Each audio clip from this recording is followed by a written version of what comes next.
et l'environnement du télétravail. Et enfin, la dernière chose que nous verrons, c'est comment mettre en place cette démarche pour mieux optimiser le télétravail et ne pas entendre ce qu'on a entendu en mois de juillet, quand nous, on était avec nos clients. Au mois de juillet, ils disaient ben, « je fais revenir tout le monde et terminer le télétravail ».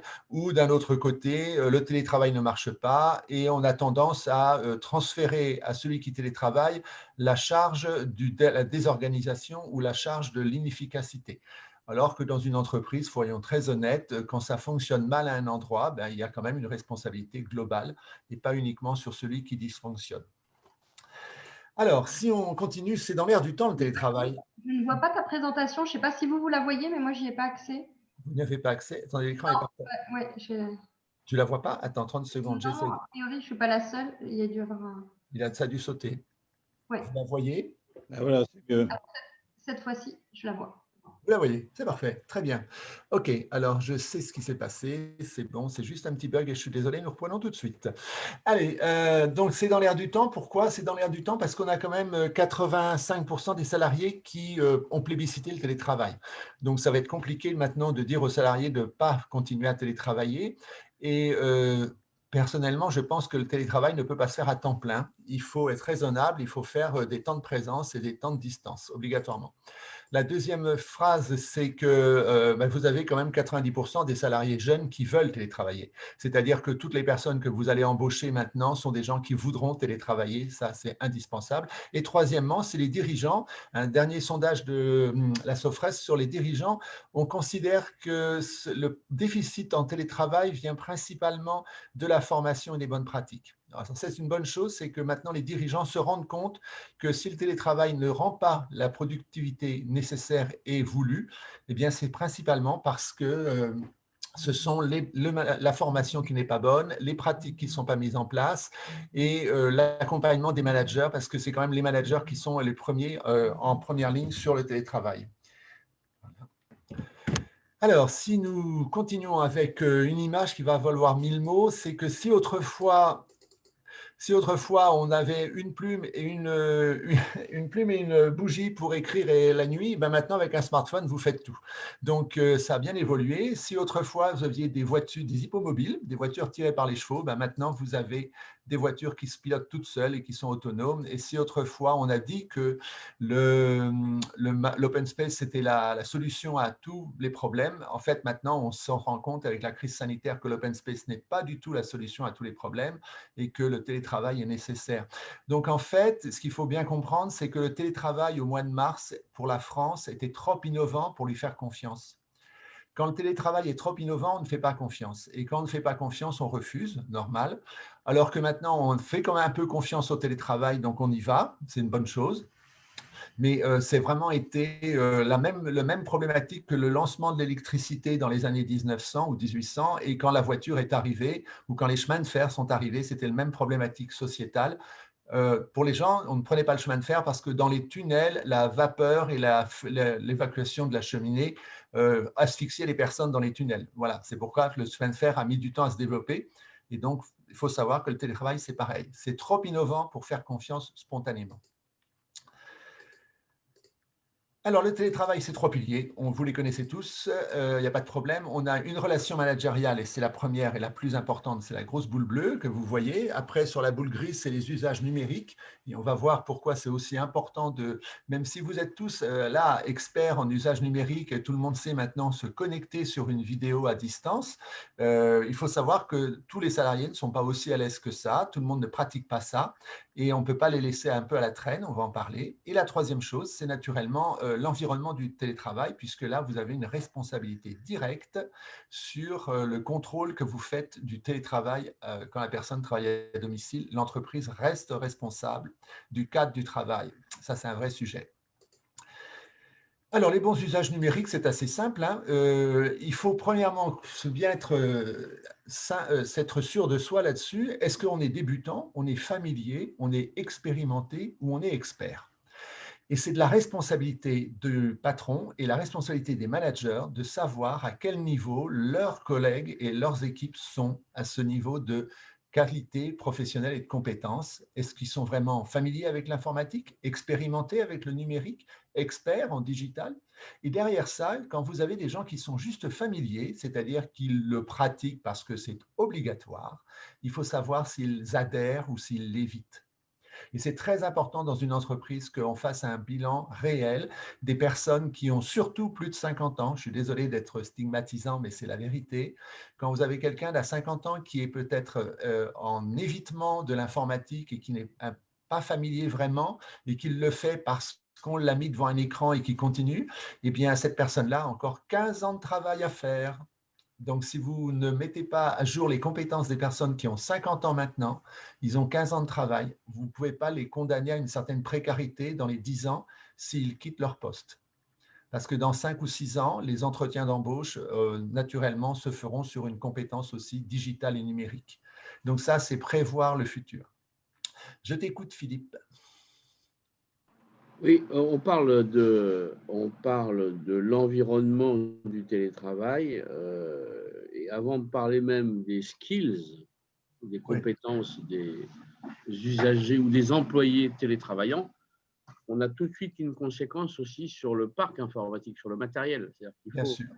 pour que les gens puissent travailler, qu'on ait des PC pour tout le monde et non plus des tours, où il faut un parc de PC suffisant pour que les gens qui vont être en télétravail puissent avoir ce matériel. Ça, c'est facilement compréhensible. Et puis après, il faut aussi la structure numérique. Et là, on a vu que, surtout depuis le confinement, les structures des télécoms ne tiennent pas le choc. Elles ont eu un plutôt moins bon niveau de débit descendant et ascendant par foyer, d'autant plus que plusieurs personnes se trouvent connectées aujourd'hui à la maison. Oui, Donc, bien souvent, il faut peut-être upgrader, vous faites amener à upgrader la connexion Internet à la maison. Et dans ce cas-là, est-ce qu'on va pouvoir pratiquer avec les abonnements ou est-ce qu'on va pouvoir fiscalement prendre une quote-part de ces abonnements ou au câble, enfin à la fibre ou à un alors, ADSL qui tient la route, quoi. Alors là-dessus, il faut, bon, premièrement, sur les dépenses qui sont liées au télétravail à domicile, le salarié peut tout à fait présenter à son entreprise des devis de mise à niveau pour travailler à domicile. Deuxièmement, il faut reconnaître qu'actuellement, dans une famille de 4 personnes, si vous avez un étudiant, le mari et la femme qui télétravaillent le même jour à la maison, vous êtes trois en train de tirer sur la box toute la journée, vous avez des micro-coupures. C'est évident, les box ne sont pas faites pour marcher actuellement. On a cette déficience de… C'est pour ça que la 5G arrive aussi, hein. La 5G n'est pas mise en place en France parce que c'était uniquement une évolution technique publicitaire. C'est indispensable de passer à plus de puissance dans les canaux parce que dans un domicile, les petites boxes classiques, à 3 personnes toute la journée, plus d'autres outils, ça ne passe plus. Ça, c'est bien, on est bien d'accord. Parce que la box, elle ne gère pas que vos 3 PC, elle va gérer toutes les impressions que vous ferez, les impressions à distance, enfin, elle travaille beaucoup plus que ce qu'on voit, quoi. Donc là-dessus, Philippe, tu as tout à fait raison, il y a une problématique de compétences, enfin pas de compétences, il y a une problématique de qualité Structure. de produit, oui, qualité du produit informatique et en même temps du coût de cette mise à jour qui doit être supportée en partie par l'entreprise, puisque c'est tout à fait légal. Ça, par contre, c'est dans le domaine du légal. Si on continue sur les bons usages numériques, on va se rendre compte qu'on a tout à fait tout de suite la multiplicité des outils. Alors, dans une entreprise, il faut savoir qu'il n'est pas nécessaire, il est inutile que chacun ait son outil informatique pour communiquer à distance. Je rencontre des entreprises dans lesquelles chaque service a décidé de faire ses vidéos avec son outil. Donc, à l'informatique, on est sur Zoom, au commercial, on est sur GoToMeeting. Et ça, l'entreprise, le patron doit dire non. il y a des règles, il y a des obligations, vous devez utiliser tel et tel système. Dans les entreprises où on a laissé aux salariés le choix de faire ce qu'ils veulent pour leur conférence à distance, leurs outils, c'est une erreur. C'est premièrement, il n'y a aucune sécurité. Et deuxièmement, ça doit être structuré. Donc, c'est à la direction de donner le cadre des relations et les outils que l'on utilise. Ça, c'est très important parce qu'on on s'est rendu compte là pendant les 6 mois de télétravail que ça a été quand même assez folklorique à certains niveaux. Deuxièmement, c'est l'information et la communication. Ce qui est important de savoir, c'est que dans l'entreprise actuellement, les personnes qui sont confrontées à ce que nous faisons actuellement, c'est-à-dire de la visioconférence, n'ont pas tous les capacités de savoir parler en visioconférence, c'est-à-dire d'avoir un univers qui est agréable à regarder, d'avoir la qualité de prendre la position. Donc là, vous savez tous utiliser la main levée, mais tout le monde ne le fait pas. Et puis, il y a des mauvais usages qu'il faut combattre. Les personnes qui enlèvent donc leur vidéo, qui enlèvent leur… Alors, on enlève le son, on est d'accord, le micro n'est pas nécessaire quand il y a un orateur, mais quand on est en vidéo, on est censé prévenir avant qu'on ne sera pas en vidéo, parce que dans l'entreprise, ça ne se fait pas de travailler dans le noir. Donc, un carré noir n'est pas acceptable dans une entreprise, on doit voir la personne. Après, il y a plein d'artifices pour qu'on puisse voir votre visage, mais pas voir le fond de votre écran et tout ça. Là-dessus, il n'y a aucun sujet. Ce qu'il faut savoir aussi, c'est qu'on se rend compte maintenant que dans l'information et la communication, les personnes qui utilisent de plus en plus de mails rentrent dans un système de ping-pong. Plus vous écrivez de mails, plus on vous en enverra. Ça, c'est important. Et je vais interrompre parce que Mandrine veut juste intervenir. Donc, vas-y, Mandrine, j'ai vu. Je voulais revenir un petit peu en arrière sur ce que tu disais sur les visios et les caméras qui finalement entrent dans la sphère privée chez le collaborateur quand il travaille depuis son domicile. C'est quand même assez étonnant, je ne sais pas si vous avez vu, mais il y a quand même la CNIL qui s'est prononcée dessus et qui a dit qu'effectivement, on ne pouvait pas contraindre un salarié à allumer sa caméra quand il y a une visioconférence et qu'il est chez lui. Exact. C'est quand même assez fou parce que je suis tout à fait d'accord avec ce que tu dis. On ne peut pas travailler avec un écran noir et pour échanger. Enfin, c'est très compliqué de faire une réunion d'équipe avec du noir devant soi. Enfin, il n'y a plus d'intérêt finalement d'utiliser la visioconférence. Tout à fait. Alors là-dessus, il faut… La position de la CNIL. Oui. Oui, alors il y a le système et la solution est simple, c'est-à-dire que dans les accords ou dans les chartes que l'on fait passer avec l'entreprise et les salariés, il faut prévoir donc que le salarié est tout à fait conscient et d'accord et volontaire pour que l'image apparaisse à l'écran. Il a le droit à l'image, donc il faut à tout prix le mettre dans la charte ou dans l'accord individuel de télétravail. On doit stipuler, nous on le fait, on envoie un message au salarié qu'il signe. Donc déjà, il est volontaire, il comprend, il connaît les risques et il accepte qu'il y ait des prises de vue de son domicile ou de partie de son domicile et de lui-même. Et ça, c'est à prévoir dans la charte. Sinon, la CNIL peut vous tomber dessus en vous disant « mais qu'est-ce que vous faites ?» Pour revenir au sujet, dans la boule jaune que vous voyez à l'écran, là, on est dans la maîtrise de la communication. Il faut savoir que plus vous ferez de mails, plus vous en ferez. Et souvent, vous verrez, vos équipes prennent le miroir de votre management à vous. C'est-à-dire, plus vous envoyez de mails, plus ils le feront. Et derrière ça, il faut savoir que par convenance, par respect du manager, eh bien, s'il travaille comme ça, je vais travailler comme lui. Et ça, il faut vous méfier de ça parce que les travers du management se déportent sur les salariés. Et c'est très important de le mettre en compte parce que dans le télétravail, c'est très fort. Si on continue avec l'hyperconnexion et la surconnexion, donc l'hyperconnexion, c'est quand vous êtes connecté en dehors de vos heures de travail, ce qu'on appelle les HNO, hors heures d'ouverture dans l'entreprise, ça c'est de l'hyperconnexion. Et la surconnexion, c'est quand vous réagissez instantanément à toute sollicitation numérique. Il y a une différence entre ça. Donc l'hyperconnexion, elle est offerte, poussée par l'entreprise qui vous équipe. Il faut bien comprendre que quand l'entreprise équipe tout le monde d'un portable et d'un téléphone, eh bien, évidemment, l'entreprise souhaite que vous télétravaillez tout le temps. C'est inconscient, mais c'est transmis. C'est-à-dire, je vous équipe de tous les outils, vous ne pouvez pas dire que vous ne pouvez pas faire. Donc ça, il faut le comprendre d'un côté. De l'autre côté, il y a ne pas rentrer dans le jeu, puisque l'on m'équipe de tous les outils. On ne m'a pas demandé de travailler en dehors de mes horaires de travail. On ne m'a pas demandé d'y passer mon samedi après-midi et mon dimanche. Donc là-dessus, il faut bien rééquilibrer les choses et vous inquiéter quand un salarié commence à envoyer des mails le dimanche ou le samedi. Parce qu'il pourra toujours plus tard, si ça se complique, la situation, il pourra toujours dire « j'ai travaillé le samedi et le dimanche et aucun de mes employeurs ou mon employeur ne m'a dit « arrête ». Donc, on a induit chez moi une surcharge de travail que l'on n'a pas contrôlée, que l'on n'a pas managée. Et derrière ça, c'est un argument de plus pour faire prévaloir qu'on a été un jour ou l'autre maltraité ou en tout cas qu'on est en conflit maintenant avec quelqu'un. Donc, c'est important de bien regarder quand arrivent les mails, quand est-ce qu'ils sont envoyés. Et si vous voyez quelqu'un travailler le dimanche ou le samedi ou la nuit, il faut quand même lui envoyer un mail en lui disant « tu n'es pas autorisé à travailler en dehors des heures de travail. On considère que c'est exceptionnel, on te demande de ne pas continuer ».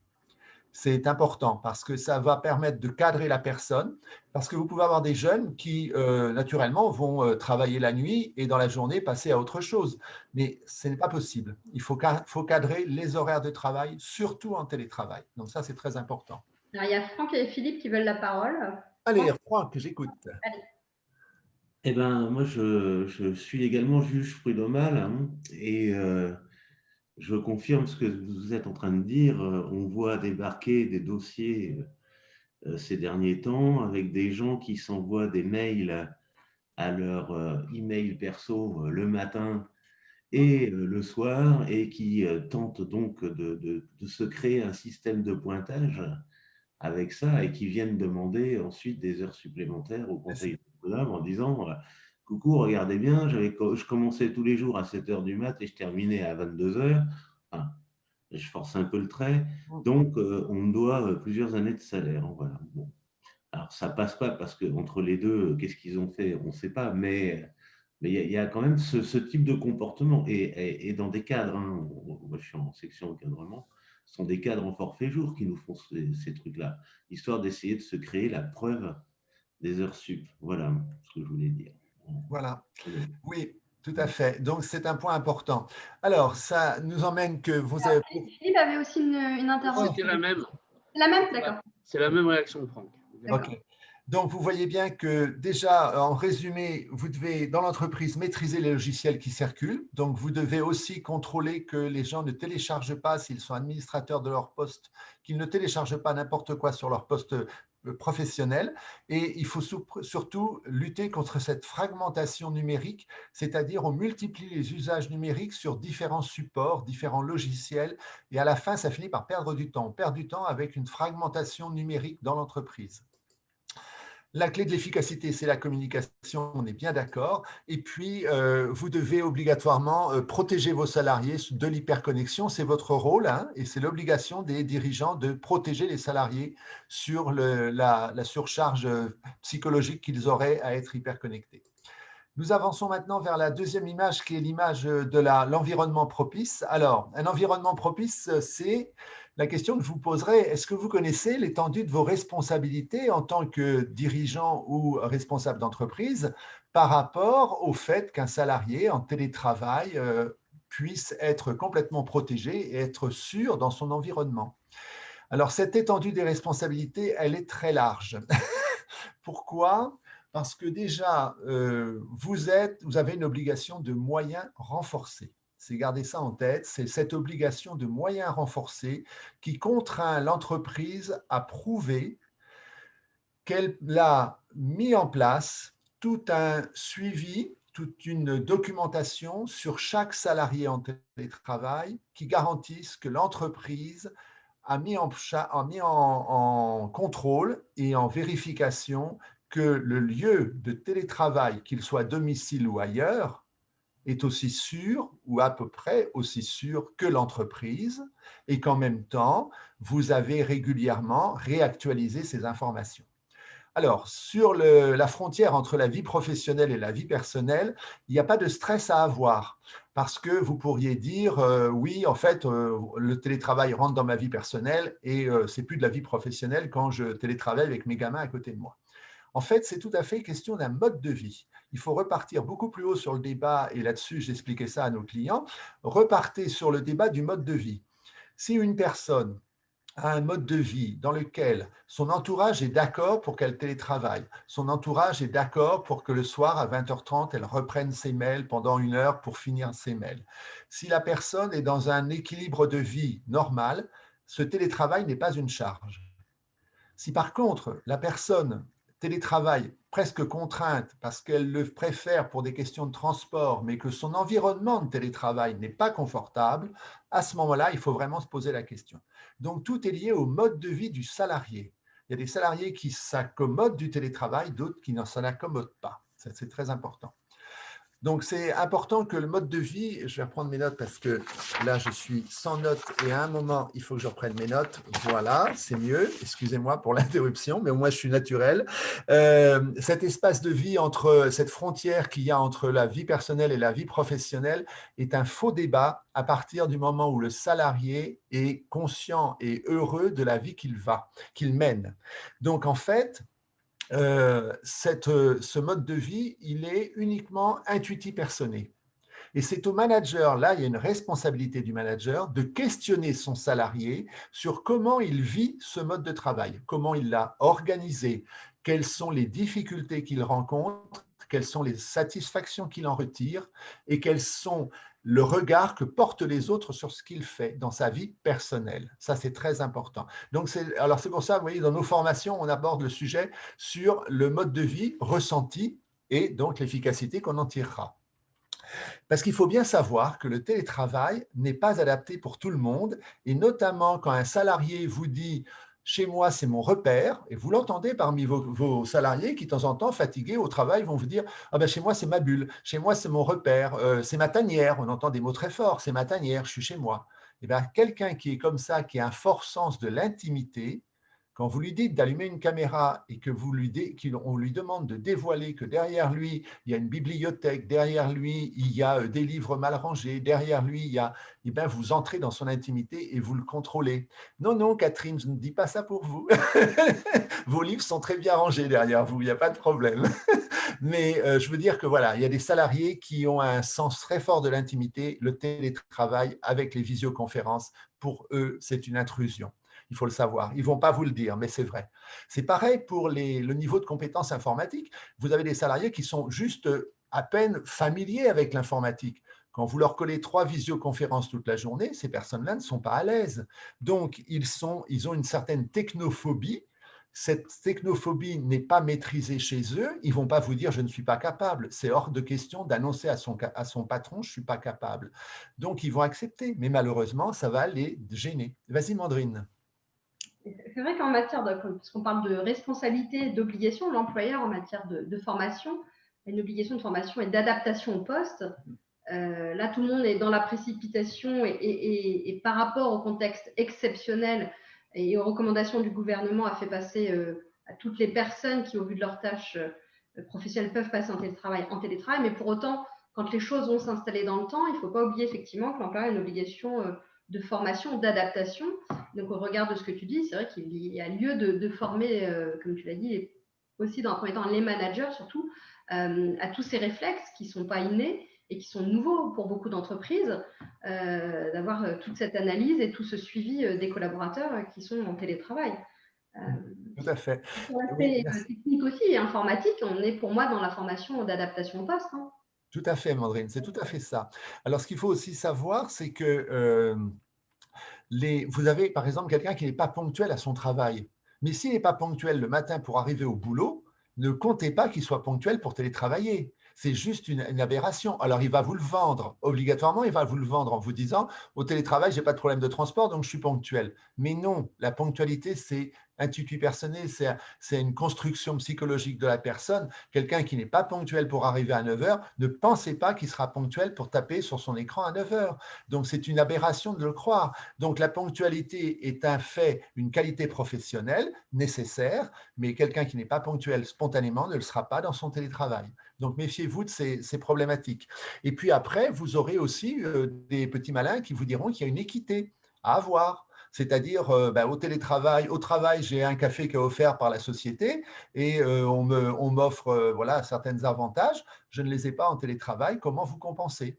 On aura des petits malins qui feront ça. Oui, monsieur Régis Coffinet lève la main. Oui.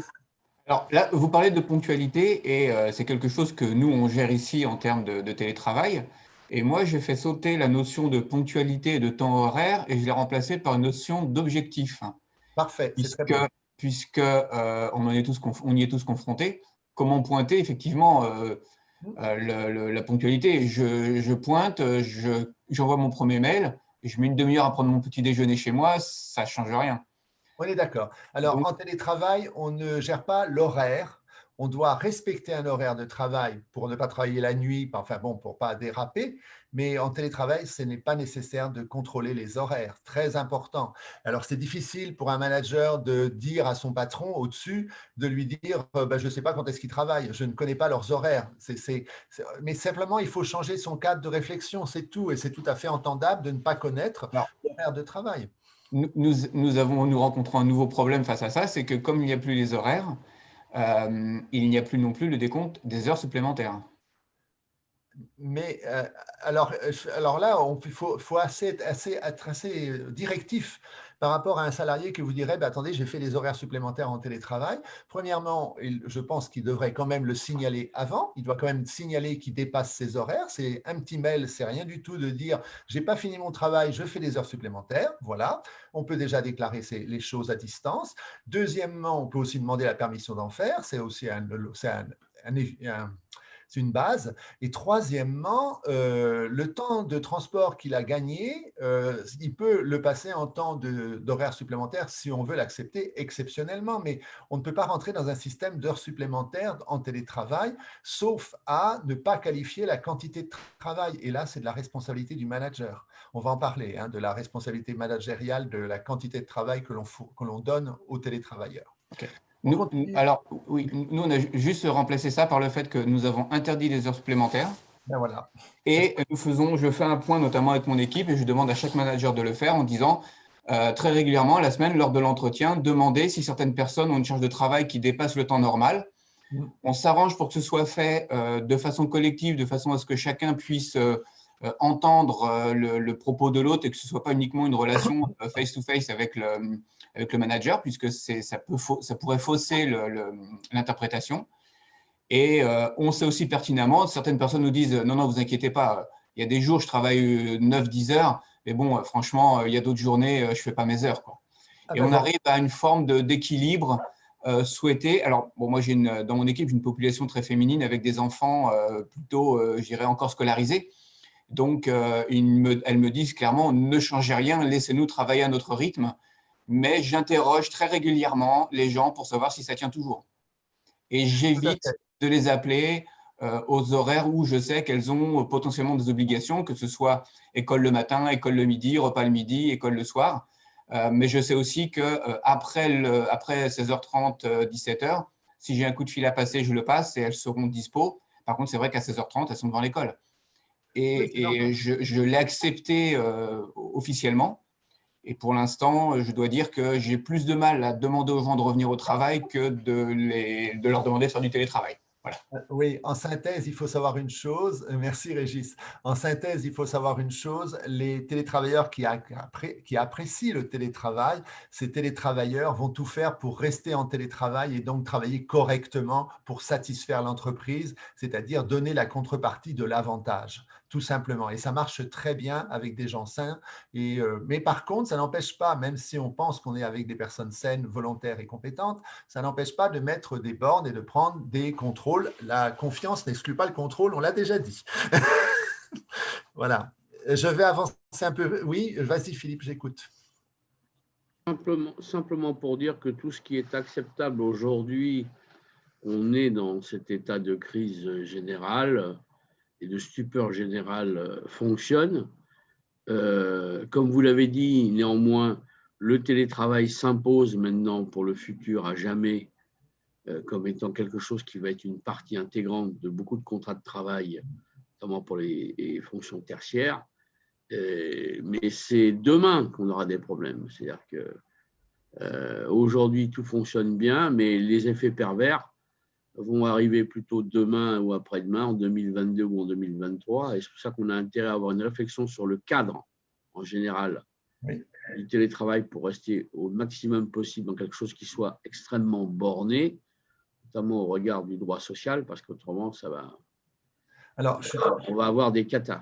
je suis tout à fait d'accord. C'est-à-dire que le droit français actuellement est un droit qui, quand même, avec un empilage d'un millefeuille de lois et de réglementations et d'arrêtés, fait que là, on contraint beaucoup les choses en France. On essaye de tout réglementer et ça contraint beaucoup les choses. C'est une attitude française, hein, c'est pas pareil dans toute l'Europe, mais c'est vrai que les problématiques de télétravail vont apparaître, et là, je pense que Franck me dira oui, elles vont apparaître dans un an et demi, quand il y aura des conflits dans l'entreprise avec les RH, et ces conflits seront dus au fait qu'actuellement, il n'y a pas suffisamment de formation des managers et pas suffisamment de cadres posés, c'est-à-dire de règles que tout le monde comprenne, partage et accepte. C'est toujours important de les partager, oui, mais surtout les accepter et les comprendre. Si je continue ma présentation, parce que le temps passe, il est -20. Alors, le cadre de référence, c'est votre responsabilité à vous en tant qu'entreprise. Alors, quand vous envoyez quelqu'un en télétravail, eh bien, vous, naturellement, tout le monde va me dire, mais je sais, j'ai vérifié, l'électrique est bon, l'informatique est bon. Alors là, je suis d'accord, vous devez obligatoirement obtenir du salarié une assurance multirisque habitation, vous devez obtenir la date du lieu dans lequel il a travaillé. Alors, je vais vous faire un petit rapide détail de ce que nous, on préconise dans nos formations. Premièrement, vous devez vous assurer des lieux de travail à domicile. On a le cas récemment d'un salarié qui a déclaré son domicile comme lieu de travail, tout va bien. Derrière ça, il a eu un problème dans sa maison, mais c'était sa maison de campagne, c'était sa longère. Il allait travailler le vendredi et le lundi dans sa longère dans la campagne. Et la longère n'était pas aux normes électriques. Voilà, donc il a eu un problème avec le PC parce que la longère était avec des câbles anciens et des années 50 et pas du tout aux normes. Donc le PC a eu un problème. Bon, bref.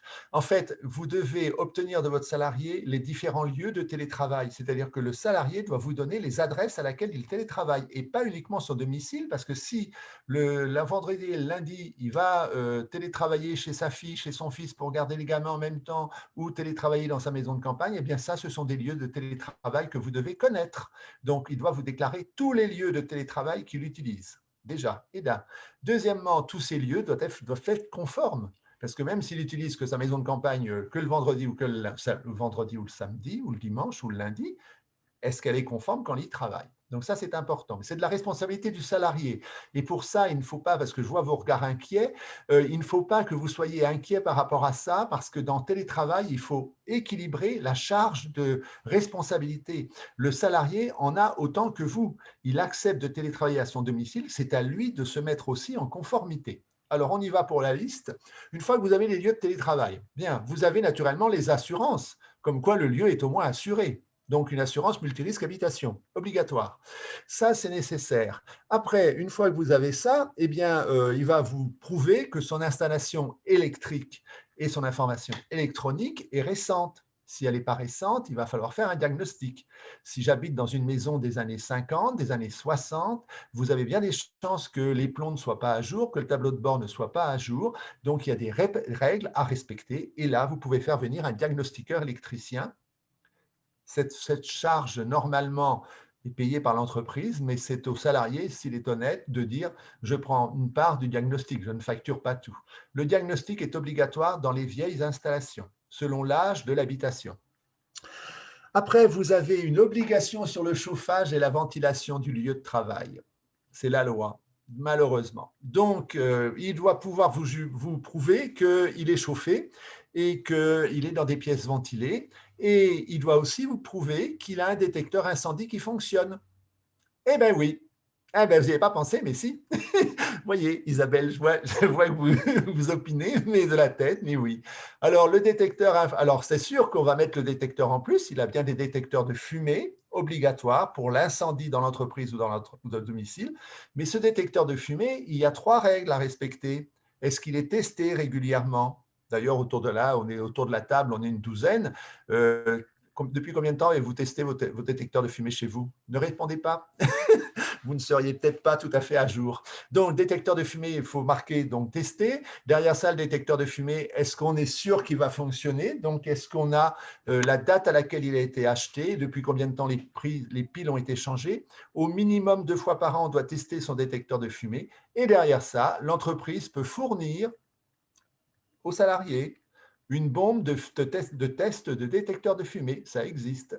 On peut faire le test avec une bombe, comme quoi le détecteur marche bien. Mais bon, alors ça se fait dans des entreprises comme Nestlé, Airbus, des grands groupes internationaux qui demandent ces précisions. Alors c'est sûr que peut-être que dans des entreprises avec moins de moyens ou moins de connaissances, mais sachez que la détection incendie est importante dans le lieu de travail à domicile.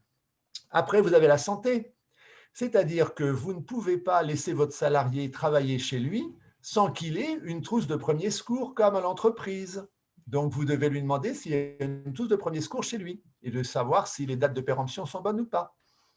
Et deuxièmement, ne mettez pas un salarié en télétravail s'il est sujet à des crises cardiaques, s'il a été cardiaque, s'il a fait un AVC, s'il a fait un infarctus. Donc tout ça, c'est le médecin du travail. Pour les personnes sensibles et qui ont un dossier médical, c'est au médecin du travail de confirmer qu'il est capable de télétravailler. Donc, vous voyez qu'au mois de mars, quand tout le monde allait travailler à domicile, on ne s'en occupe de rien, c'était sans préparation, sans concertation et sans risque. On était dans une position très, très obligatoire et d'urgence à cause de la crise.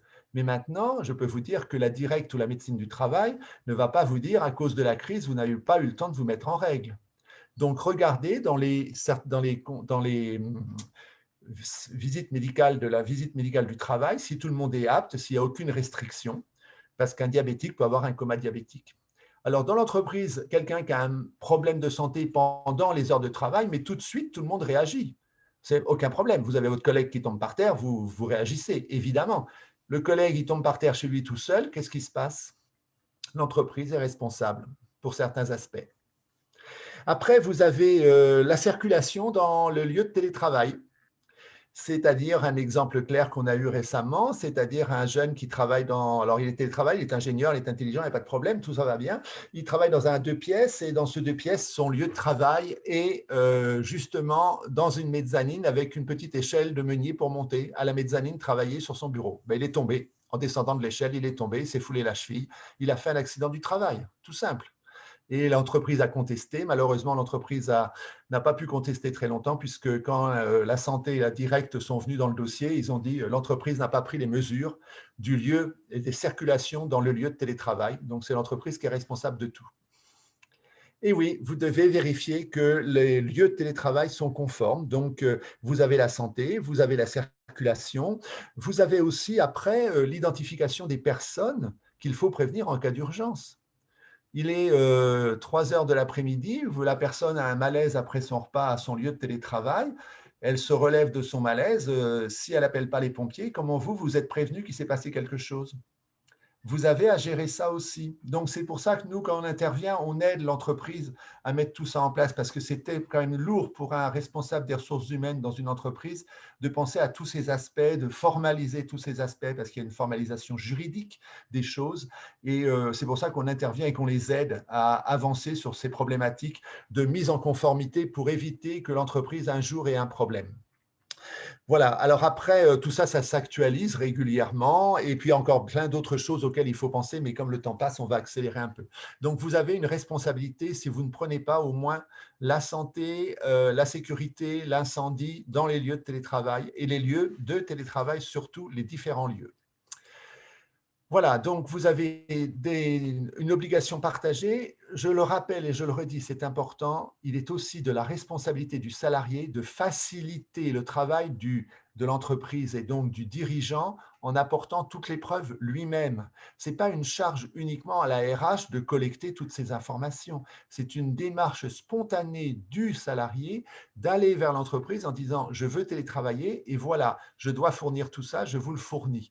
Et voilà les preuves. C'est quand même plus important. Mais ça nécessite une formation des managers et une formation en interne pour une sensibilisation et une formation. Alors, si on continue, les conformités, voilà, vous avez 17 points de contrôle pour la conformité d'un lieu de télétravail et ces 17 points de contrôle, malheureusement, la directe les connaît très bien. Donc, attendez-vous un jour à avoir peut-être un sujet qui arriverait peut-être jusqu'au prud'homme. On ne sait-on jamais. Alors, si on continue, après on a la relation managériale. Et ça, c'est quand même le plus important, c'est comment on réinvente le management, puisqu'il faut savoir quand même en France, le management, bien souvent, il date des années 75 ou des années 2000. Et je suis désolé de vous rappeler le calendrier, on est en 2020. Donc, quand vous avez un manager qui pratique des pratiques de management des années 2000 ou 80, ben, ça fait 30 ans. Voilà, ça fait 30 ans qu'il a les mêmes pratiques de management. C'est peut-être un peu démodé, je crois. Hein. Sans être un homme de la mode, je trouve que bon, on peut peut-être avancer un peu plus vite. Donc, ces pratiques de management, il faut les changer parce que déjà, vous avez des jeunes qui n'acceptent pas ce système de management command and control, c'est-à-dire je réfléchis en haut, je distribue le travail et vous le faites. Ça ne marche plus. Ce système de commande et contrôle ne marche pas. On le sait bien. Alors, ça va marcher, mais on va perdre en efficacité dans l'entreprise. Donc, il faut mobiliser tout le monde. Il faut demander à collaborer beaucoup plus et il faut expérimenter d'autres choses. Tout ça pour dire que, je ne sais pas si vous voyez mon écran toujours ? Ok, ça marche, très bien, je continue. Donc, il y a un nouveau cadre de télétravail et ce nouveau cadre de télétravail, on va voir après le contrôle, il se fait par des facteurs de performance. Alors, ce que je rencontre régulièrement dans nos conseils auprès des entreprises, c'est que les managers n'imaginent pas que l'on peut travailler différemment dans le management. Qu'est-ce qui oblige un manager à fournir lui-même chaque semaine à sa réunion, je dis bien sa réunion, qu'est-ce qui l'oblige à fournir l'ordre du jour et qu'est-ce qui l'oblige à l'animer? Ce n'est pas parce que c'est votre réunion et que vous décidez de lancer votre réunion que c'est vous qui allez donner l'ordre du jour et c'est vous qui allez intervenir tout le temps et qui allez passer des ordres en descendant. Nous proposons des choses beaucoup plus simples. Nous disons, il y a une réunion tel jour à telle heure, donc ce n'est plus ma réunion, il y a une réunion tel jour à telle heure, et merci de m'envoyer vos questions. Et commencez par le demander, faites émerger les idées d'en dessous. Demandez à vos salariés qu'est-ce qui va bien, qu'est-ce qui ne va pas bien. Le nombre de fois où dans une entreprise, on a perdu du chiffre d'affaires, que tout le monde s'en est rendu compte et que tout le monde s'est protégé, n'a rien dit au patron, mais c'est assez fréquent parce que c'est induit par le système de command and control. L'ordre vient d'en haut et vous appliquez. C'est très mauvais actuellement, ça ne passe plus. Pourquoi? Pour 3 raisons. La première raison, c'est que Internet est plus informatif que n'importe quel manager. Donc, chaque fois que vous dites quelque chose à quelqu'un, il va sur Internet et il contrôle, pas de problème.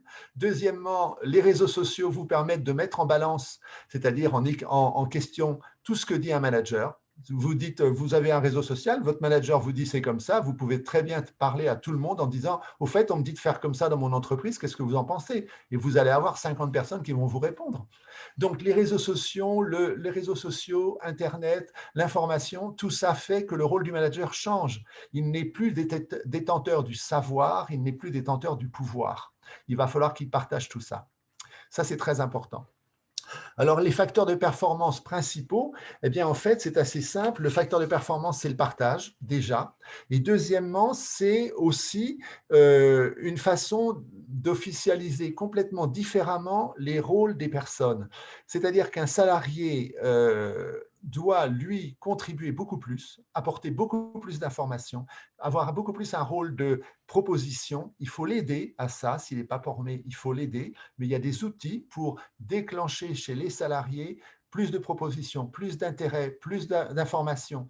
Vous savez, dans certaines entreprises, on considère qu'il faut, et dans des grands groupes, ça se fait maintenant, on fait venir au board, donc au board de grands groupes, on fait venir des salariés lambda, en leur disant, vous participez au board, dites-nous ce que vous en pensez.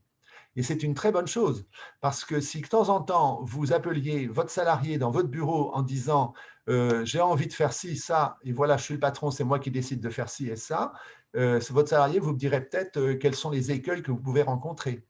Donc, c'est important de partager beaucoup plus.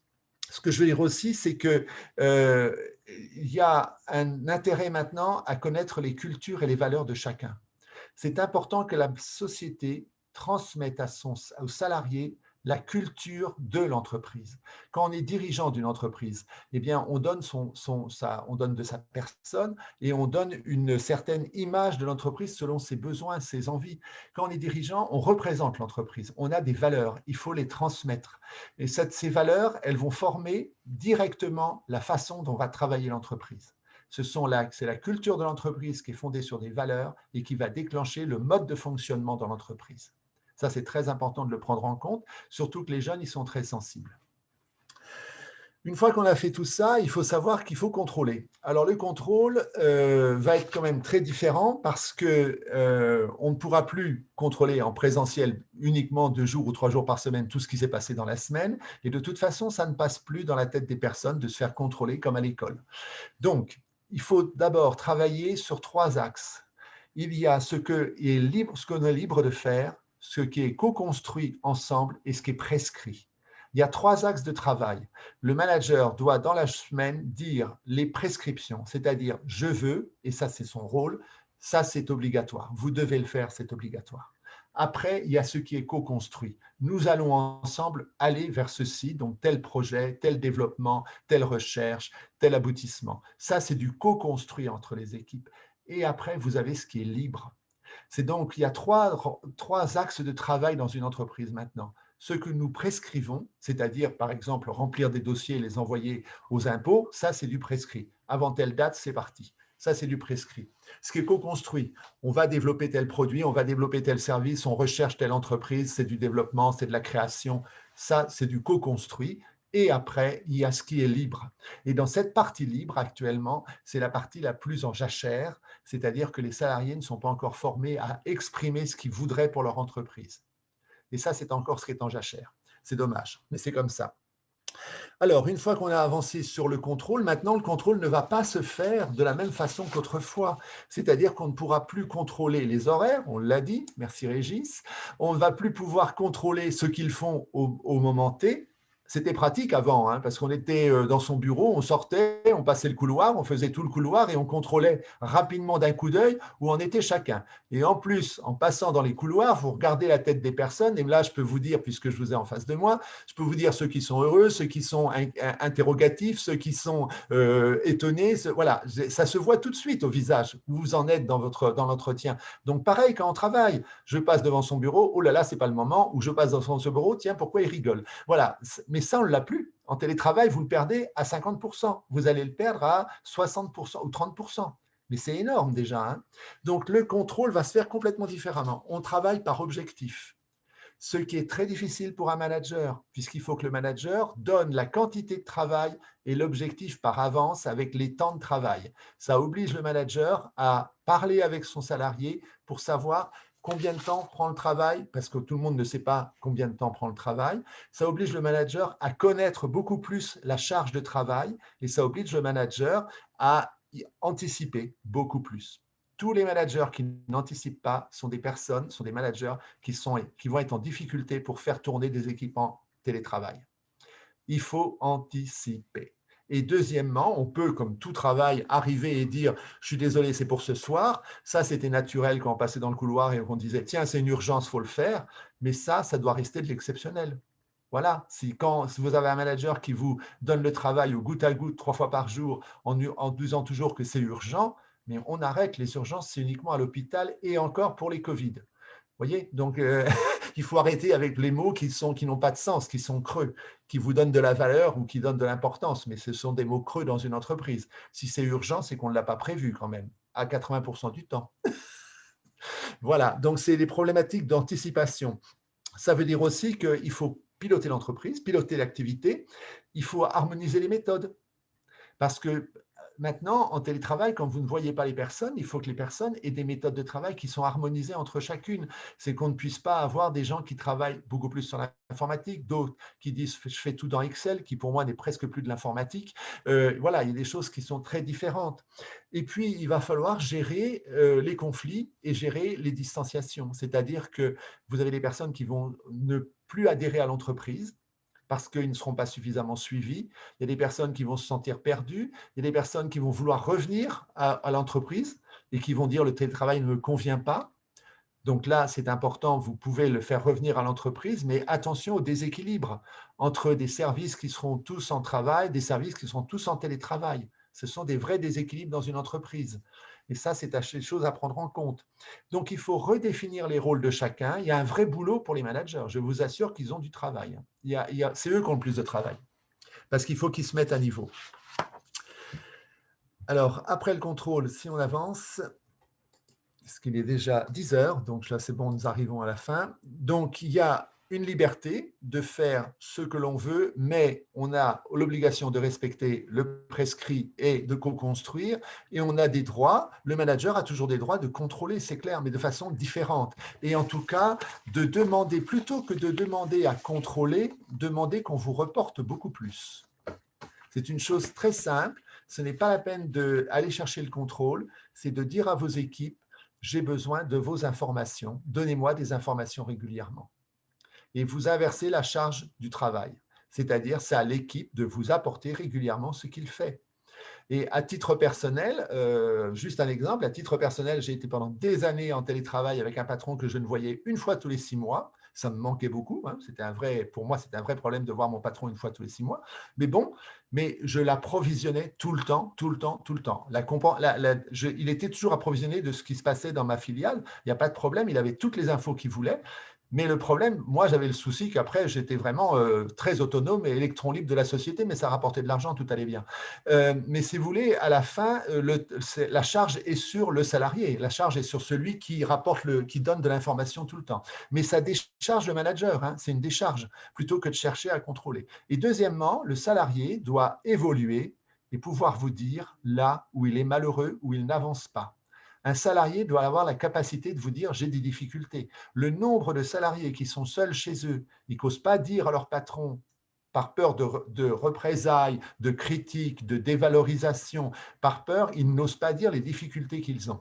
Alors en télétravail, c'est dramatique parce que si dans le travail normal, vous dites j'arrive pas à m'en sortir, vous avez quelqu'un à 2,50 m qui vous dit c'est quoi ton problème et on prend un café, on en parle et ça s'arrange. En télétravail, c'est beaucoup plus difficile de déranger quelqu'un à distance pour lui dire je n'arrive pas à faire mon travail. Donc ça, c'est aussi de la responsabilité de l'entreprise d'ouvrir un peu le champ de la parole. Alors, que c'est quoi une démarche réussie pour mettre en place le télétravail qui va bien? Est-ce que c'est ça le but quand même à la fin? C'est de prévoir que dans 1 an, 6 mois, si on ne veut pas avoir des prud'hommes ou de perdre des talents, le risque de ne pas mettre le télétravail en place dans une entreprise de façon sérieuse, c'est de voir partir les talents. C'est-à-dire les salariés qui auront des capacités à retrouver rapidement du travail pourront aller dans des entreprises qui seront plus à évoluer, plus en avance, qui apporteront plus de réponses sur ces problématiques de télétravail.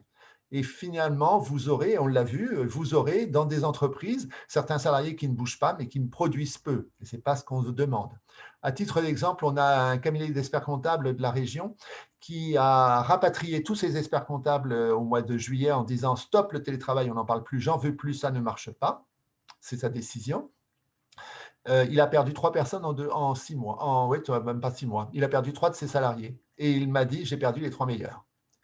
Je lui dis, mais pourquoi tu as perdu les 3 meilleurs? Parce qu'ils sont pas mal payés. Il me dit, ben voilà, j'ai refusé le télétravail, ils sont partis. Et comme ils sont bons, ils ont trouvé du travail dans les 2 mois. Et j'ai perdu mes 3 meilleurs. Maintenant, lui, il a 3 meilleurs qui sont partis, il reste avec les 7 qui ne sont pas top, et alors maintenant, il précipite les choses en disant « je veux du télétravail ». Bon, oui, mais c'est le mal est fait, quoi. Donc, il ne faut pas arriver à ça. Alors, une démarche réussie, c'est d'abord un état des lieux, c'est-à-dire on regarde comment fonctionne l'organisation. Nous, on a l'habitude de voir comment marchent les organisations, on voit assez vite, et quand tu es à l'extérieur, on remarque encore beaucoup plus vite les problèmes, que l'on ne voit plus quand on est toujours dans le même lieu, c'est normal, les managers ne voient plus les problèmes, mais c'est l'œil extérieur qui l'apporte. Et derrière ça, vous avez des diagnostics à mettre en place, c'est-à-dire que l'on va faire les équilibres de force, faiblesse, opportunité, menace, tout le monde connaît ça. On fait des diagnostics réels, mais c'est un diagnostic extérieur, donc c'est quand même plus rapide. Et puis derrière, on fait des ateliers. Alors, on ne peut pas faire de formation au télétravail sans mettre en place des sortes d'ateliers qui ne sont pas des formations académiques, hein. Ce sont des ateliers où les personnes travaillent. Alors, avec des parties de gamification, vous savez, tout ce qui est la ludification, c'est-à-dire on travaille sur des jeux, et en même temps, on va travailler sur les problématiques qu'ils ont et comment eux vont participer à les résoudre. Donc, la formation est beaucoup plus absorbée, plus facilement et plus rapidement quand vous passez par le jeu et quand vous passez sur la mise en place par moi-même, par l'expérimentation. Donc ça, c'est l'avantage des ateliers, et donc ça nous fait des formations pour les managers et les salariés. Ce ne sont pas les mêmes formations, évidemment pas, puisque les problématiques ne sont pas les mêmes. Il y a plus de travail pour les formations managers, évidemment. Les salariés, c'est beaucoup plus des choses beaucoup plus structurées, plus faciles à mettre en place. Et puis après, on peut accompagner spécifiquement sur certaines positions parce qu'il y a certains métiers où il faut vraiment accompagner. Tout le monde n'est pas capable de télétravailler. Le télétravail à temps plein n'est pas nécessaire, je le répète, il faut à tout prix rester un équilibre de présence, puisque dans l'entreprise, le travail en entreprise sera un travail de relation et le travail à domicile, un travail de production. C'est ça qu'il faut garder en tête. Quand je télétravaille, je produis. Quand je suis à l'entreprise, je fais de la relation et je fais de la planification, de l'anticipation. Donc, les salariés qui rentrent dans l'entreprise, qui se mettent devant un PC et qui tapent des kilomètres à la journée devant leur PC sans lever le nez, ils n'ont pas d'intérêt à être dans l'entreprise. Ils peuvent le faire chez eux. Mais par contre, quand on est en télétravail, ce n'est pas toute la journée des visioconférences. Ce n'est pas le lieu. On n'est pas en télétravail pour faire de la visioconférence 8 heures par jour. Et ça, il faut bien que les entreprises arrivent à faire cet équilibre. Et ça a été très mal vécu. Au mois de mars à juin, les gens en avaient ras-le-bol des visioconférences toute la journée. Parce que télétravail obligatoire, pas préparé, pas formé, pas managé. À la fin, quand vous avez 4 visioconférences dans la journée, vous dites stop, quoi. C'est pas possible, ça marche pas. C'est sûr, ça marche pas. À domicile, c'est de la production. À l'entreprise, c'est de la participation et c'est de l'échange. C'est du relationnel. Et c'est de la prévision. Voilà, on est arrivé au bout de notre présentation. Alors, en conclusion, vous avez évidemment, si je vois bien que ça marche, voilà, il y a des pressions que la société nous met. Ces pressions-là, c'est tout simple. C'est la transformation digitale, on ne va pas y couper, le numérique arrive. Le numérique, il a l'avantage de pulvériser le passé et de rendre obsolète le présent. Le numérique, il va pulvériser le passé, c'est-à-dire que vous avez même oublié Excel tellement et vous avez oublié plein de choses, des fonctionnalités du Minitel. Ça pulvérise le numérique. Tout ce qui était passé, c'est pulvérisé. Et tout ce qui est présent est déjà obsolète. C'est-à-dire aujourd'hui, vous êtes en train de dire « oui, je suis à jour de », consultez votre Internet, fouillez un peu, vous verrez qu'il y a des nouveautés qui sont déjà sorties. Donc c'est ça le problème du numérique par rapport à nous, humains, qui n'avançons pas aussi vite. Et puis, alors je regarde toujours sur le côté parce que vous êtes sur mon image de côté. C'est normal que mon œil va toujours sur le côté puisque je vous regarde. Et derrière ça, vous avez l'environnement, c'est les nouvelles valeurs qui prédominent. L'État ne veut plus de transport pendulaire. L'État dit stop au transport pendulaire, La Défense, Marne-la-Vallée, Roissy, Massy-Palaiseau. On va arrêter ça. Donc ça, c'est de l'environnement, c'est de l'écologie. La ministre de l'Environnement et la maire de Paris ne veut plus de voitures dans Paris. Donc ça aussi, ça va être un vrai problème parce que pas de voitures, plus de transports en commun, plus de personnes dans un même wagon. Et obligatoirement, on n'est pas sorti de la pandémie où on doit garder quelques mètres carrés entre nous. Et puis un nouvel équilibre de vie. Vous ne pouvez plus penser comme autrefois, société de consommation, on réussit par le travail et l'argent. Il y a un nouvel équilibre qui se met en place. Les gens, la population a une nouvelle forme de vie qui est du loisir, de l'ouverture, de la balade. Le travail n'est plus le seul moyen de vivre. La remise en question du travail, elle est très claire. Premièrement, l'engagement dans une entreprise qui n'évolue pas ou qui ne parle pas, il n'y a pas d'engagement, pas de productivité, donc vous maintenez l'activité, vous ne la développez pas. Deuxièmement, les salariés pensent qu'il faut évoluer le management. Tous les salariés le disent dans les sondages. Alors, personne ne viendra aujourd'hui dans votre bureau pour vous dire le management que vous avez, franchement, nous, on trouve que ça pourrait être amélioré. Personne ne fera ça aujourd'hui pour vous. Mais par contre, pensez que beaucoup y pensent.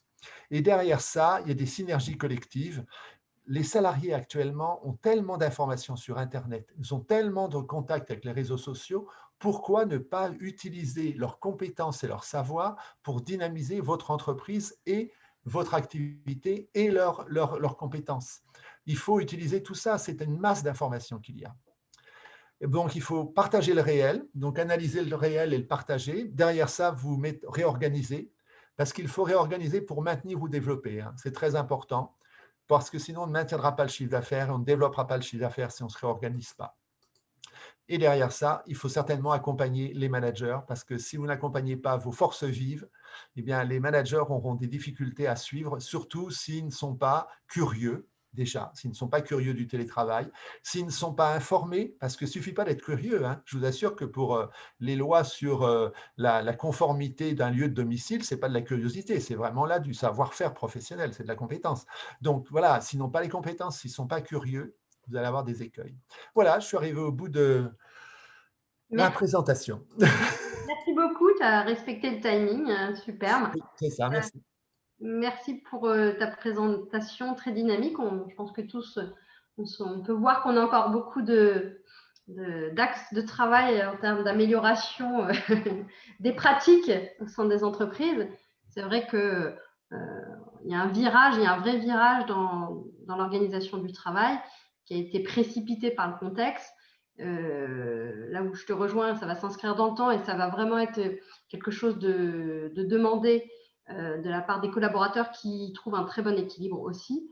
Il faut être très vigilant, comme l'a dit Philippe, je rejoins ce qu'a dit Philippe, sur du long terme et sur les contentieux aussi que ça pourrait générer. Donc, il est vivement conseillé de prendre du recul et du temps sur la situation pour se poser et organiser au mieux au travers de formations, d'une part, au travers du prisme technique aussi, qui est important.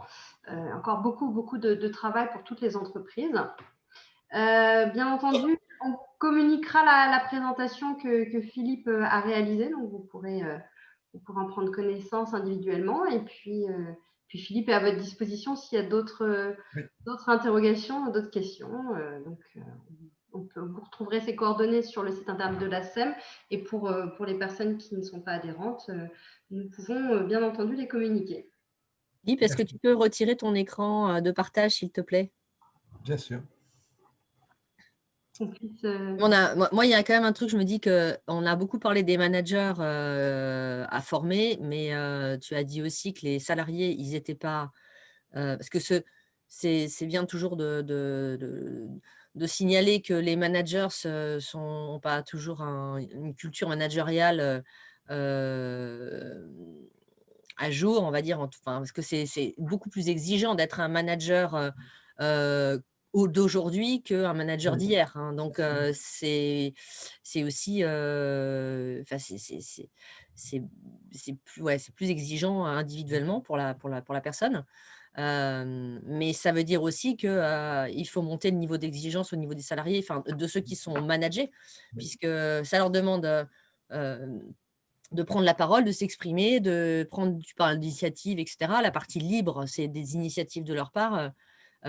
C'est bien d'exiger que les managers avancent, mais il va falloir faire avancer tout le monde. Alors, Ouais. Oui, Catherine, vous avez raison. Alors, en fait, c'est vrai que le métier de manager maintenant est complètement du métier de manager il y a 10 ans ou 15 ans. Pourquoi? C'est tout simplement parce que c'est les réseaux sociaux et c'est Internet qui est rentré dans l'entreprise, qui a permis à tout le monde d'avoir des informations sur tout. C'est-à-dire que quand vous avez un doute sur quelque chose, Internet vous apporte l'information. Donc, le manager n'est plus le savoir. Il ne détient plus le savoir. Donc, le manager ayant perdu le savoir, il a aussi perdu du pouvoir. Deuxièmement, il y a aussi une chose très importante, c'est que ça fait 10 ans ou 15 ans qu'on vous rabâche, mais inconsciemment ou consciemment, on vous rabâche que la vie est zen, qu'il faut prendre du plaisir, qu'il ne faut pas, vous n'avez qu'une vie, il faut en profiter. Donc ça, c'est passé dans la tête de tout le monde, c'est-à-dire la génération du loisir, la génération de l'instantané, c'est-à-dire qu'on obtient tout de suite. Les générations qui arrivent dans le travail veulent beaucoup plus de choses maintenant tout de suite que nous autrefois, les anciens. Et parce que c'est comme ça qu'il faut voir les choses, on peut être très clair. Donc, les managers ont une charge de travail maintenant qui est terrible parce que leurs équipes n'adhèrent pas si le manager n'est pas conscient et si le manager l'équipe peut contrôler le manager. C'est ça qui est terrible. L'équipe peut contrôler le manager. Autrefois, ce n'était pas possible. Il y a encore 10 ans, 15 ans, on ne contrôlait pas ce que disait le manager et le manager avait le vrai savoir et c'était descendant. Après, les équipes aussi, ça fait quelques années quand même que dans les entreprises, on dit, et souvent on l'a entendu, il y en a un qui réfléchit, puis les autres, ils exécutent. Mais ça a été dit pendant longtemps, c'était la culture des années 70, 80. Il y avait donc des ingénieurs, des Bac+5 qui arrivaient, qui avaient le savoir, qui avaient la connaissance, qui avaient le comportement et qui donc passaient des ordres qui étaient d'ailleurs très bons et structurés et tout allait bien.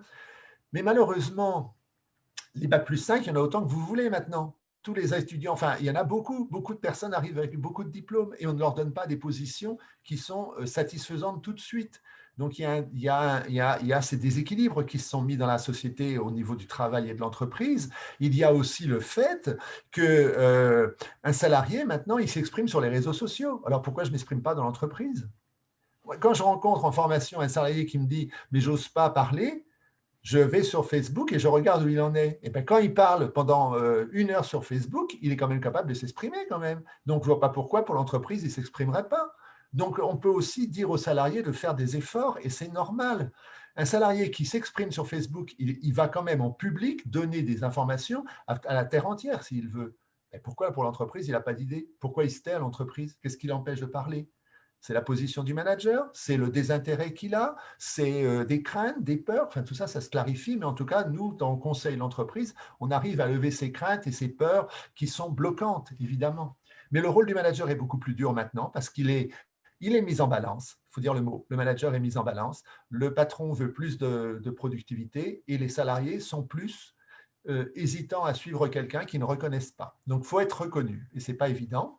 Et deuxièmement, les salariés maintenant ne peuvent pas faire que du présent, le présentéisme qu'on a connu, c'est-à-dire j'arrive, je fais semblant de travailler et je ne bouge pas et je suis tranquille et puis j'attends qu'on me donne mon travail et tout va bien. Ça ne marche pas. Ça ne marche pas dans une structure mondiale de compétitivité où l'Europe n'est pas la mieux placée, la Chine va 3 fois plus vite que nous et c'est complètement différent. Alors, on a une culture française qui fait que le Code du travail nous dit que pendant les heures de travail, on est astreint, hein, on est à disposition de l'entreprise. Ça, si vous voulez, ça a été bien compris par tout le monde et surtout par les salariés qui disent « je suis à disposition de l'entreprise, ben voilà, je m'assois et j'attends, vous me dites ». C'est un peu poussé, mais c'est ça, c'est-à-dire je suis à disposition de l'entreprise, je suis là et je suis présent. Si vous me chargez, vous me chargez, si vous ne me chargez pas, ben c'est votre responsabilité, ce n'est pas la mienne. Donc voilà, et ça, si vous voulez, c'est terminé. C'est terminé, ça ne fonctionne pas dans le monde moderne. C'est juste pas possible. Donc on est à disposition de l'entreprise, mais pour mériter son salaire, on doit fournir des informations, du travail de qualité. On ne peut pas accepter actuellement qu'un travail ne soit pas fait de qualité. On n'a pas suffisamment de charge de travail pour ne pas produire de la qualité du premier coup. Donc on peut avoir des erreurs et ne pas faire de la qualité, il faut quand même le signaler tout de suite aux salariés. C'est-à-dire un manager qui accepte qu'il n'y ait pas de qualité, c'est un manager qui déjà va se déconsidérer lui-même. Et il ne faut pas avoir peur de monter la barre, hein, parce que je vous assure qu'on n'est jamais sûr d'avoir la meilleure qualité. Hein. Donc, on ne passe pas d'une Twingo à une Rolls-Royce, on est bien d'accord, si on prend des images, mais on peut passer d'une Twingo à quelque chose avec option. Voilà, c'est tout ce que je dis, moi, dans mes formations. Ben, donner du travail avec option, ça serait bien. Je ne vous demande pas de faire une Ferrari, hein, je vous demande de faire du travail avec option. Donc, améliorer les choses. Mais le rôle du manager va être compliqué parce que justement, les entreprises pensent que la formation n'est pas nécessaire au télétravail puisqu'on l'a expérimenté. Alors ça, c'est très drôle d'ailleurs. Parce que comme on vous a mis dans le bain, ben, on considère que vous êtes bon. Oui, ben ça, ce n'est pas sûr du tout. Hein. Je pense que… Un enjeu qui est un enjeu intergénérationnel. Oui. Et que ce soit les dirigeants ou les managers, il y a une vigilance à avoir justement sur qu'il n'y ait pas un creuset qui se creuse de façon encore plus importante entre les générations au sein des entreprises. Comme tu l'as dit, Philippe, les gens qui ont un certain âge, alors c'est pas pour être dans le préjugé, mais c'est quand même un constat, les gens d'un certain âge ont parfois quand même beaucoup plus de difficultés à s'adapter donc, à ces nouvelles technologies et qui sont nécessaires pour télétravailler. Et les jeunes qui ne comprennent pas toujours aussi que leurs collègues plus âgés aient des difficultés à passer le cap. Donc, les managers ont aussi besoin d'apaiser les choses aussi et d'aider les personnes qui ont des difficultés dans cette gestion aussi des nouvelles technologies. Mais bon, parfois, c'est aussi difficile quand on est face à des collaborateurs qui ne veulent pas aussi faire l'effort de s'adapter à ces nouvelles technologies. Alors, c'est le principe que, mais il faut comprendre que dans un même bureau, vous avez une dame de 52 ans qui, le matin, son rituel est d'arroser sa plante, d'ouvrir son mail, de lire ses mails tranquilles. Le jeune en face qui a 37 ans ou 27 ans, il va d'abord prendre son Facebook et il va être sur 2 écrans en même temps. Il va descendre Facebook, les réseaux sociaux, ses mails, il va tout faire et il se fiche royalement de la plante et d'aller dire bonjour à Joséphine à côté. Donc, ce n'est pas les mêmes façons de travailler. Mais par contre, on ne peut pas laisser à la traîne une salariée de 50 ans. Quelqu'un de 50 ans, alors naturellement, vous me dites c'est un senior, c'est fini. Mais ce n'est pas fini. Soit, il y a encore 15 ans d'activité derrière. Ce n'est pas fini à 50 ans. C'est la moitié presque. Donc, il faut à tout prix, à 50 ans, former. Vous ne pouvez pas oublier cette part de force vive parce qu'ils ne sont pas formés. Il faut les former à 50 ans. Et à 50 ans, ce n'est pas leur génération Facebook. Hein. Je suis désolé, ce n'est pas leur génération. Donc ça, c'est important de le prendre en compte. Après, c'est pas si dur que ça. C'est pas dur de faire monter en compétence les personnes. Les personnes sont plutôt ouvertes. Tout le monde est d'accord pour garder son job. Tout le monde est d'accord pour avoir un travail, surtout à l'heure actuelle. Et donc, les personnes sont toutes à l'écoute. Et les managers, si vous prenez par le bon bout le problème, donc on ne va pas faire comme la réforme des retraites, y aller au marteau-piqueur. Je veux dire que si on prend le bon bout pour réformer, pour moderniser l'entreprise, c'est volontairement que tout le monde va y aller. Il n'y a pas de souci, il n'y a aucun sujet. Aucun sujet. Il faut simplement libérer la parole et écouter. Et souvent, ça se passe mieux avec un intermédiaire. C'est difficile de dire à son patron ce qui ne va pas. C'est plus facile d'en parler à quelqu'un qui est là pour aider, qui est présenté comme ça. En tout cas, le télétravail, contrairement à ce qu'on pense, ça n'est pas du travail comme autrefois. Et deuxièmement, il faut vraiment se former. Il faut vraiment se former et aider les managers à ça. Parce que tout le monde n'a pas spontanément la capacité de laisser partir 2 jours par semaine quelqu'un à l'autre bout et ne pas le voir pendant 2 jours et après reprendre pied. C'est pas simple, hein. Mais pour les entreprises, il y a un vrai enjeu. Alors, avant qu'on se quitte. Oui, tout à fait. C'est des formations courtes, hein, c'est des formations d'1 ou 2 jours, ce n'est pas des formations longues et ce n'est pas compliqué. Il y a des petites méthodes à apprendre. Voilà, bah écoutez, Mandrine, on reprend, on va peut-être, s'il n'y a pas d'autres questions. Il n'y a pas d'autres questions, ouais, on va laisser chacun reprendre son agenda de la journée. Merci Philippe, merci à tous d'avoir participé à notre rencontre et à très bientôt. À très bientôt, bonne journée à vous. Au revoir. Merci, au revoir. Merci beaucoup. Merci, au revoir. Merci Philippe, au revoir. Tu m'envoies je l'envoie. Et moi j'envoie ça marche. D'accord, parfait. Parfait. Merci à tout le monde, au revoir.